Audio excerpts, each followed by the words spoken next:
जय माता दी। आज माँ का चौथा दिन अर्थात कुष्मांडा माँ की कथा सुनाने जा रहा हूँ।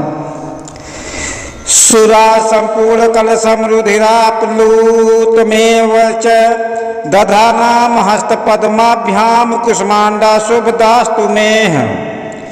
माँ दुर्गा जी के चौथे स्वरूप का नाम कुष्मांडा है।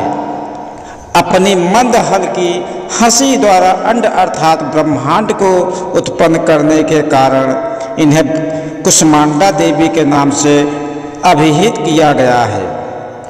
जब सृष्टि का अस्तित्व नहीं था, चारों ओर अंधकार ही अंधकार परिव्याप्त था, तब इन्हीं देवी ने अपने ईश्वत हाथ से ब्रह्मांड की रचना की थी।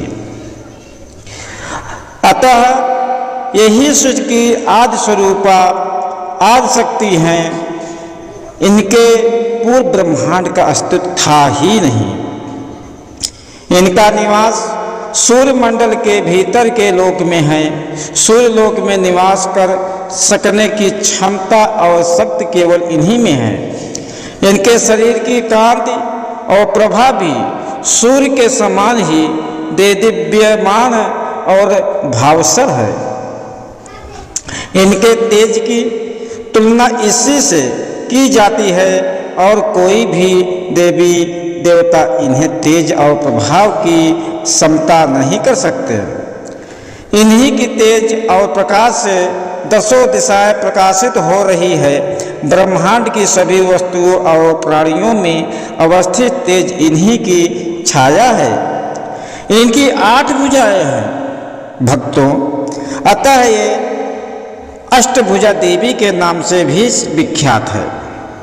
इनके 7 हाथों में क्रमशः कमंडलू, धनुष, बाण, कमल, पुष्प, अमृतपुर, कलश, चक्र तथा गदा है। 8वें हाथ में सभी सिद्धियों और निधियों को देने वाली जयमाला है।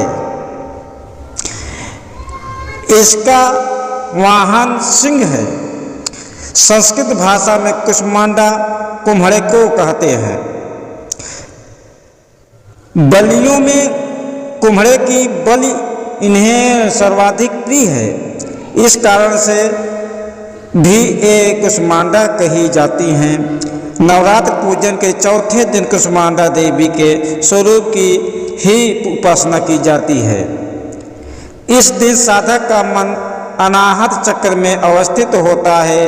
अतः इस दिन से अत्यंत पवित्र और अच्छल मन से कुष्मांडा देवी के स्वरूप को ध्यान में रखकर पूजा उपासना के कार्य में लगाना चाहिए और कुष्मांडा की उपासना से भक्तों के समस्त रोग शोक विनष्ट हो जाते हैं।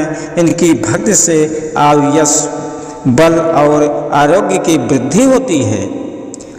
माँ कुष्मांडा अत्यल्प सेवा और भक्ति से भी प्रसन्न होने वाली हैं। यदि मनुष्य सच्चे हृदय से इनका शरणागत बन जाए तो फिर उसे अत्यंत सुगमता से परम पद की प्राप्ति हो सकती है। हमें चाहिए कि हम शास्त्रों पुराणों में वर्णित विधि विधान से अनुसार माँ दुर्गा की उपासना और भक्ति के मार्ग पर अहर्निश अग्रसर हो। माँ के भक्ति मार्ग पर कुछ ही कदम आगे बढ़ने पर भक्त साधक को उनकी कृपा का सूक्ष्म अनुभव होने लगता है। यह दुख आगे बढ़ने पर भक्त साधक की उनकी कृपा का सूक्ष्म अनुभव होने लगता है। यह दुख स्वरूप संसार उनके लिए अत्यंत सुखद और सुगम बन जाता है। माँ की उपासना मनुष्य को सहज भाव से भव सागर से पार उतारने के लिए सर्वाधिक सुगम और श्रेयस्कर मार्ग है। माँ कुष्मांडा की उपासना मनुष्य को आर्धियों व्याधियों से सर्वथा विमुक्त करके उसे सुख, समृद्धि और उन्नति की ओर ले जाने वाली हैं। अतः अपने लौकिक परलौकिक उन्नति चाहने वालों को इन्होंने अपना सदैव तत्पर रहना चाहिए।